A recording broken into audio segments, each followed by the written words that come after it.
Bem-vindo ao Quick Business Academy. Essa é uma aula de dados e finanças e dessa vez eu vou te ensinar a ler uma DRE em menos de 5 minutos. Por que saber ler uma DRE é importante se eu olho marketing, por exemplo, se eu sou de produtos ou se eu sou de uma área de RH ou qualquer coisa do gênero? Por que os MBAs ensinam DRE? Eu vou te contar um segredo. É muito difícil chegar em cargos de liderança sem saber sobre DRE. Porque muitas das discussões são financeiras, são sobre risco e retorno, que é uma coisa que a gente vai ver em alguma dessas aulas, mas é uma discussão sobre números, sobre dados, sobre finanças, sobre o que vale ou não a pena no negócio. E você só consegue saber realmente o que vale a pena se aquilo traz algum retorno para a empresa. E geralmente o retorno ele é financeiro. Você precisa dominar cada um dos aspectos da DRE para conseguir discutir de forma estratégica pilares da sua companhia como um todo, não só da sua vertical, que pode ser uma área de produtos, uma área de marketing ou coisa do gênero, mas uma visão holística da empresa. Mas sem mais delongas, vamos colocar aqui a DRE. Essa é a estrutura de uma DRE padrão. Ela é bem simples, mas vai servir para explicar para vocês o que está acontecendo. A primeira linha do DRE geralmente é o faturamento geral da companhia, ou a receita no caso. Essa receita é o que a gente chama de receita bruta, porque ela é simplesmente o valor que você está reconhecendo como um valor faturado, aquilo que você vendeu de produto ou serviço para alguém, de forma nominal. Ou seja, se você tem um produto que custa R$100 e você vendeu 10 produtos, o seu faturamento será de R$1.000. Então para chegar no valor líquido do que eu tenho, é só tirar os custos. Não, é por isso que eu falei da questão da DRE. A segunda linha que vai entrar para você logo em seguida são os impostos e deduções. Afinal de contas, o governo vai tirar um pouquinho de você direto do faturamento. Eu não vou falar aqui de todas as alíquotas, porque cada empresa, cada setor, cada tamanho de empresa tem uma alíquota diferente. Inclusive, não somente isso, mas dependendo do seu faturamento, a alíquota também muda. O que você precisa fazer é perguntar para o financeiro qual é a alíquota para conseguir calcular. Nesse caso aqui, vamos usar 10% só para facilitar. Então, depois do faturamento, você vai deduzir os impostos de 10% e vai te sobrar aqui 900. Agora sim, você tem a receita líquida.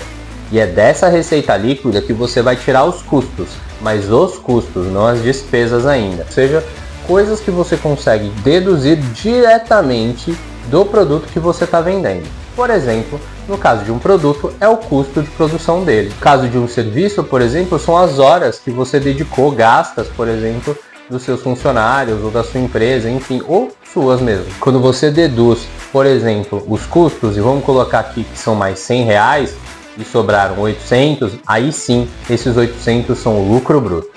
Agora sim vem a parte difícil, despesas.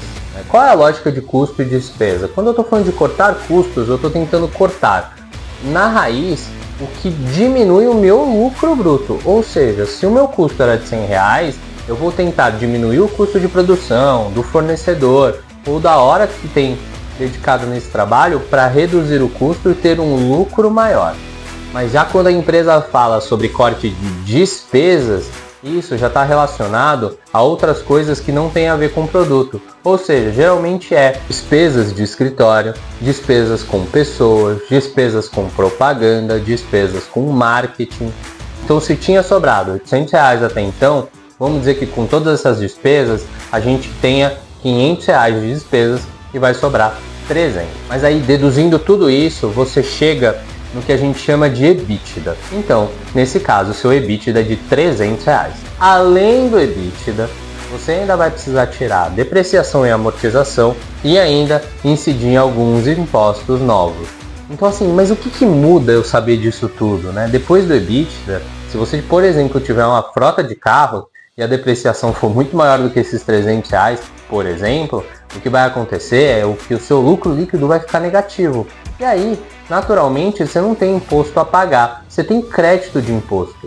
Por fim, depois disso tudo, é que você chega no lucro líquido. E o lucro líquido é realmente o que sobra no bolso. A empresa só tem lucro de verdade depois que ela fatura, ela paga os custos, ela paga as despesas, e as despesas incluem o salário dos funcionários também. Depois que ela paga os impostos, então, depois disso tudo é o que sobra para a empresa. A gente pode desmitificar algumas daquelas coisas de que o empresário é explorador e tudo mais.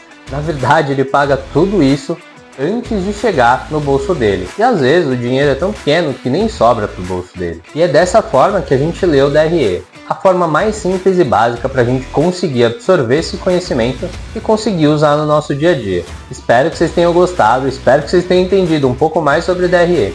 Eu sou o Felipe, tenho 14 anos de experiência nas áreas de produto e tecnologia, mas já atuei com marketing e atendimento também. Sou empreendedor, tenho minhas startups, sou conselheiro de algumas delas e hoje estou como C-Level da maior empresa de recrutamento e seleção e desenvolvimento de carreira para jovens da América Latina.